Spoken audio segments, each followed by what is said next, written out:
வணக்கம். மற்றொரு காணொளியில் இணைந்திருக்கின்றோம். இன்றைய தினம் 12ஆம் தேதி இலங்கையிலிருந்து வெளிவந்த மிக முக்கியமான செய்திகளுடைய தொகுப்பாகத்தான் இன்றைய காணொளி அமையப்பெறப் போகிறது. அண்மைய நாட்களாகவே முன்னாள் ஜனாதிபதிகளுடைய இந்த சிறப்புரிமை தொடர்பான செய்திகள் அடிபட்டு கொண்டிருந்தது. அதிலும் குறிப்பாக பார்க்கிற போது முன்னாள் ஜனாதிபதிகளாக இருக்கக்கூடிய கோட்டபய ராஜபக்ஷ, மஹிந்த ராஜபக்ஷ, சந்திரிகா பண்டாரநாயக்க குமாரதுங்க என்பவர்கள் இந்த சிறப்புரிமை தொடர்பாக நீக்கப்படுவதற்கு எதிராக சில விவாதங்களை முன்வைத்துக் கொண்டு வருகின்றார்கள். இல்லாட்டி அவர்கள் கூட்டாக இந்த விடயத்திற்கு எதிர்ப்பு தெரிவிக்கும் விதமாக சில சட்ட மூலங்களை இல்லாட்டி சட்டங்களை எல்லாம் நாட இருக்கிறார்கள். சில எதிரான சட்டங்களை எல்லாம் முன்வைக்க இருக்கிறார்கள் என்ற ரீதியில் கடந்த காலங்களில் தகவல்கள் எல்லாம் வெளிவந்த வண்ணம் இருந்தது. இந்த நிலையில் பார்க்கிற போது தற்போது சந்திரிகா பண்டாரநாயக்க குமாரதுங்க அவர் சார்பான ஒரு ஊடக அறிக்கை வெளிவந்திருக்கிறது. அந்த ஊடக அறிக்கையில் பார்த்தோம்னு சொல்லி சொன்னால் இந்த இவ்வாறான செய்திகள் உண்மைக்கு புறம்பானவை, அப்படியான எந்த ஒரு விடயங்களையும் தாங்கள் அணுகவில்லை, சட்ட நடவடிக்கைகளையும் அணுகவில்லை, முன்னாள் ஜனாதிபதிகளுக்கான சிறப்புரிமை நீக்குவதில் எந்த விதமான எதிர் விடயங்களையும் தாங்கள் செய்யவில்லை என்று சொல்லி அவர் சார்பான ஒரு அறிக்கை ஒன்று இன்றைய தினம் வெளியாகி இருந்தது. இதே நேரத்தில் பார்க்கிற போது தற்சமயம் இந்த ஒரு விடயமும் பேசு பொருளாக மாறியிருந்தது. என்னென்னு சொல்லி சொன்னால் முன்னாள் ஜனாதிபதிகளுக்கு இருக்கக்கூடிய சிறப்புரிமைகள் எல்லாம் நீக்கப்படுவதாகத்தான் தற்போது வந்திருக்கக்கூடிய ஜனாதிபதி அன்ருகுமார் திசாநாயக்க தலைமையிலான தேசிய மக்கள் சக்தி அரசாங்கம் அவர்களுடைய பிரச்சார கூட்டத்தின் போதும் இவ்வாறான விடயங்களை சொல்லிக்கொண்டுதான் ஆட்சியில் அமர்ந்தார்கள். இந்த நிலையில் அவர்கள் ஆட்சிக்கு வந்ததன் பிற்பாடு சில சலுகைகள் எல்லாம் குறைக்கப்பட்டு கொண்டிருக்கிறது. அதில் முன்னாள் ஜனாதிபதிகளுக்கான பாதுகாப்பு குறைக்கப்பட்டது. அதே நேரத்தில் அவர்களுக்கான அந்த சில சலுகைகள் எல்லாம் குறைக்கப்பட்டிருந்தது. இதே நேரத்தில் ஓய்வூதியம் தொடர்பான பேச்சுக்களும் அடிபட்டு கொண்டிருந்தது. இப்படியாக சில சலுகைகள் எல்லாம் குறைக்கப்பட்டிருக்கிறது. அதிலும் குறிப்பாக இதில் பாதிக்கப்பட்ட இல்லாடி தான் கூடுதலாக பாதிக்கப்பட்டிருக்கிறேன் என்று சொல்லக்கூடிய நபர் என்று சொல்லி சொன்னால் முன்னாள் ஜனாதிபதி மஹிந்த ராஜபக்ஷ. அவர் தங்கியிருந்த வீடு உட்பட பல சிக்கல்களை எதிர்கொள்ள நேரிட்டது. இந்த நிலையில் தான் இந்த ஒரு செய்தியும் இது உண்மைக்கு புறம்பானது, சந்திரிகா பண்டாரநாயக்க குமாரதுங்க இது தொடர்பில் எந்த விதமான விடயங்களையும் மேற்கொள்ளவில்லை என்று சொல்லி அவர் சார்பான அறிக்கையும் வெளியாகி இருக்கிறது. இதே நேரத்தில் இன்றைய தினம் முன்னாள் ஜனாதிபதியான மஹிந்த ராஜபக்ஷவை சந்திப்பதற்கு தேரர் ஒருவர் சென்றிருக்கின்றார். அவர் சென்றதனூடாக சில விடயங்களை முன்வைத்திருக்கின்றார். அதே நேரத்தில் அவர் ஊடகங்களுக்கு கருத்து தெரிவிக்கின்ற போது சில முரண்பட்ட நிலையெல்லாம் ஏற்பட்டிருக்கிறது. அது ஒரு தேரருப்படியாக இருக்கலாமா அப்படின்னு சொல்லி ஒரு விமர்சனம் கூட அவர் மீது எழுப்பப்படுவதற்கு காரணமாக கூட அமைந்திருக்கிறது. அது என்ன விடயம் என்று சொல்லி பார்த்தோம்னு சொல்லி சொன்னால் திறமுள்ள சீலரத்ன தேரர் தான் இந்த ஒரு சர்ச்சையில் வந்து தற்போது சிக்கியிருக்கின்றார். அவர் முன்னாள் ஜனாதிபதியான மஹிந்த ராஜபக்ஷவனுடைய உத்தியோகபூர்வ இல்லத்திற்கு விஜயம் மேற்கொண்டிருக்கிறார். அந்த விஜயம் மேற்கொண்டது போது பல விடயங்களை சொல்லியிருக்கிறார். அதாவது தான் ஜனாதிபதியானால் முன்னாள் ஜனாதிபதிகளுக்கான இவ்வாறான சலுகைகள் குறைப்பு எல்லாம் தன்னால் அப்படியெல்லாம் செய்ய முடியாது, அதையெல்லாம் எதிர்த்து அவர்களுக்கான சலுகைகள் எல்லாம் கொடுப்பேன் அப்படின்னு சொல்லியிருக்கிறார். இதே நேரத்தில் முன்னாள் ஜனாதிபதியான மஹிந்த ராஜபக்ஷவையும் புகழ்ந்து தள்ளி இருக்கிறார் என்று தான் சொல்ல வேண்டும். அதாவது அவர் என்ன விடயம் சொல்றாருன்னு சொல்லி சொன்னால், அவர் யுத்த காலத்தின் போது அவர்னால தான் இந்த நாடு சுதந்திரமாக இருக்கிறது, பல தசாப்தங்கள் காலமாக இடம்பெற்ற ஒரு யுத்தத்தை முடிவுக்கு கொண்டு வந்தவராக மஹிந்த ராஜபக்ஷ தான் இருக்கிறார் என்று சொல்லி இருக்கிறார். இதே நேரத்தில் பார்த்தோம்னு சொல்லி சொன்னால் மஹிந்த ராஜபக்ஷ இல்லைன்னு சொல்லி சொன்னால் பல தசாப்தங்களாக நடைபெற்ற இந்த போரும் முடிவுக்கு வந்திருக்காது என்று சொல்லி தான் ஜனாதிபதியாக வந்தால் நிச்சயமாக அவர்களுக்கான சிறப்புரிமையை வழங்குவேன் என்று சொல்லித்தான் குறித்த தேரர் குறிப்பிட்டிருக்கிறார். குறித்த தேரர் அது மட்டும் குறிப்பிடல, அவர் இந்த விடயத்தில் சர்ச்சையில் சிக்கல இன்னும் ஒரு விடயம் தான் நடைபெற்றிருக்கிறது. அதாவது ஊடகவியலாளர் ஒருவர் கேள்வி எழுப்பியிருக்கின்றார். அந்த கேள்விக்கு அவர் கோபம் அடைந்திருக்கின்றார். குறிப்பாக மஹிந்த ராஜபக்ஷவை சந்திப்பதற்காக அவருடைய இல்லத்திற்கு விஜயத்தை மேற்கொண்ட போதுதான் இந்த ஒரு சம்பவம் பதிவாகி இருக்கிறது. அது என்னன்னு சொல்லி சொன்னால், அதாவது அங்கிருந்த ஊடகவியலாளர் ஒருவர் சீலரத்ன தேரரிடம் ஒரு கேள்வியை கேட்டிருக்கிறார். அந்த கேள்விக்கு கோபம் அடைந்து அவர் பதிலை சொல்லியிருக்கின்றார். அது என்ன கேள்வி என்று சொல்லி சொன்னால், நீங்கள் கடந்த காலங்களில் பிரதமர் ஹரணி அமரசூரியவை திட்டினீர்கள், ஆனால் தற்போது அவரை பாராட்டுகின்றீர்கள், இது தொடர்பாக என்ன சொல்ல வருகிறீர்கள் என்று சொல்லியிருக்கின்றார். இதற்குத்தான் கோபம் அடைந்து சீலரத்ன தேரர் கடுமையாக திட்டியதாக சொல்லப்படுகின்றது. அதாவது அந்த ஊடகவியலாளரை பார்த்து உன்னுடைய பல பல்லை உடைப்பேன் சொல்லியிருப்பதாக சொல்லப்படுகிறது. குறிப்பாக சீலரத்ன தேரர் ஒரு விடயத்தை சொல்லியிருக்கின்றார். அதாவது பிரதமர் ஹரணி அமரசூரிய ஒரு நல்ல மனிதர். அவர் நல்ல விடயங்களை செய்கின்ற போது நான் பாராட்டி இருக்கின்றேன். அவர் தவறான விடயங்களை செய்கின்ற போது அதனை நான் விமர்சித்திருக்கின்றேன். அதே நேரத்தில் அவர் ஒரு படித்த அறிவுஜீவியாக இருக்கின்றார். எனவே அவருக்கு தெரியும் எந்த விடயங்களை செய்ய வேண்டும் என்று சொல்லி.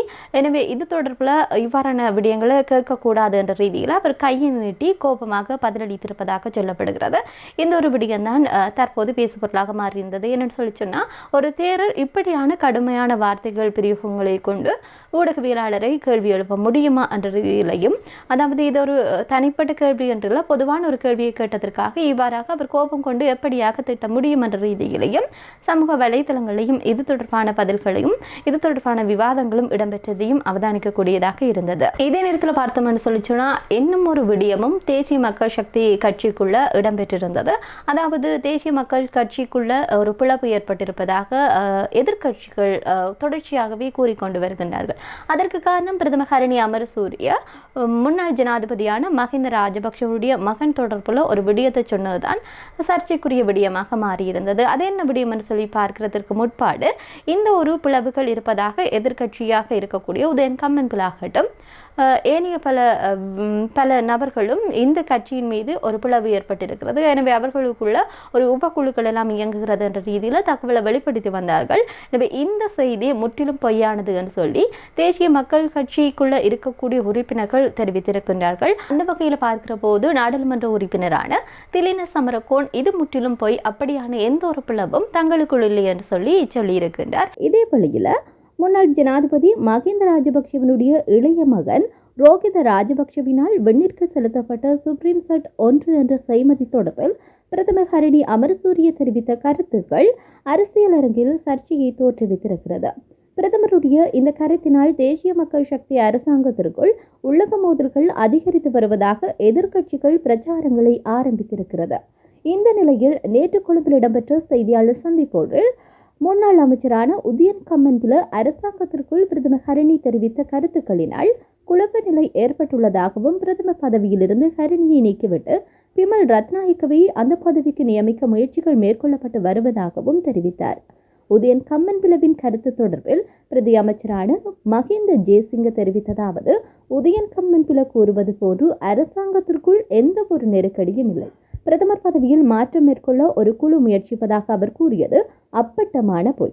கம்மன்பில எப்போது தேசிய மக்கள் சக்தியினுடைய ஊடக பேச்சாளராக ஆனார் என்பது எனக்கு தெரியாது என்று குறிப்பிட்டார். இதே வேளையில் கடந்த 6ஆம் தேதி இடம்பெற்ற நாடாளுமன்ற அமர்வின் போது ரோஹித ராஜபக்ஷவினுடைய செய்மதிக்கு இலங்கை அரசாங்கத்தினால் முதலீடுகள் மேற்கொள்ளப்படவில்லை என்று ஹரணி அமரசூரிய அறிவித்தார். எனினும் மறுநாள் பிரதமர் தெரிவித்த கருத்துக்கு முரணாக அமைச்சர் வசந்த சமரசிங்க பிரதமர் தெரிவித்த கருத்து முரண்பாடானது என்றும் சரியான தகவல் அல்ல என்பது போன்றும் கருத்துக்களை வெளியிட்டார். இதனை அடுத்து அரசியல் பரப்பில் தேசிய மக்கள் சக்தி அரசாங்கம் தொடர்பில் விமர்சனங்கள் முன்வைக்கப்பட்டு வருவதுடன் பிரதமர் பதவியில் மாற்றம் ஏற்படுத்த அரசாங்கம் முயற்சித்து வருவதாகவும் எதிர்க்கட்சிகள் குற்றம் சுமத்தி வருகின்றன. இதே நேரத்தில் ஜனாதிபதி அன்றுகுமார் திசாநாயக்க எதிர்வருகின்ற 1ஆம் தேதி யாழ்ப்பாணத்திற்கு வருகை தர இருக்கிறார் என்று சொல்லி நம்பகரமான வட்டாரங்களில் இருந்து தகவல் ஒன்று வெளியாகி இருக்கிறது. தான் ஜனாதிபதியாக பதவியேற்று 1 வருடம் நெருங்கும் நிலையில் வடக்கின் முக்கிய பல அபிவிருத்தி திட்டங்களையும் உட்கட்டமைப்பு மேம்பாடுகளையும் செய்வதற்கு ஜனாதிபதி திட்டமிடப்பட்டிருப்பதாக கூறப்படுகிறது. இதனுடைய ஆரம்ப கட்டமாக யாழ் குறிக்கட்டுவான் இறங்கு துறைமுகத்தை விஸ்தீகரிப்பதற்குரிய நடவடிக்கையை ஜனாதிபதி யாழ் விஜயத்தின் போது ஆரம்பித்து வைக்க உள்ளார் என்றும் சொல்லப்படுகிறது. அத்துடன் காரைநகர் உட்பட யாழில் கரையோர பிரதேசங்களின் கடற்றொழிலாளர்களின் நலன் கருதி பல திட்டங்களும் ஆரம்பித்து வைக்கப்பட இருப்பதாகவும் சொல்லப்படுகின்றது. இதே வழியில் நாடாளுமன்ற உறுப்பினரான கஜேந்திரகுமார் கூட்டணி நாடாளுமன்றத்திலும் தேர்தல் பிரச்சாரங்களில் நிகழ்த்திய இன அழிப்பு எதிர்ப்பு இந்த கருத்துக்கள் என்பது ஜெனீவாவிற்கு அனுப்பிய கடிதத்தில் இல்லை என்ற சர்ச்சையும் எழுந்திருக்கிறது.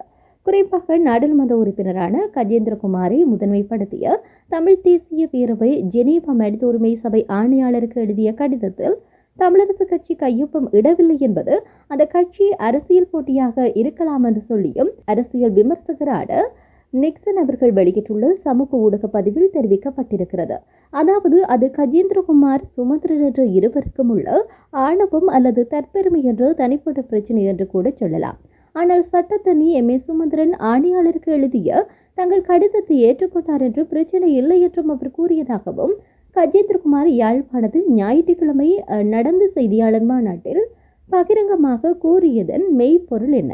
சுமந்திரன் கடிதத்தை ஏற்றுக்கொண்டார் என்றால் இன அழிப்புக்கான சர்வதேச நீதி விசாரணை கோரிக்கை கடிதத்தில் முதன்மையாக இல்லை என்பதுதானே அதன் அர்த்தம் என்று சொல்லியிருக்கின்றார்.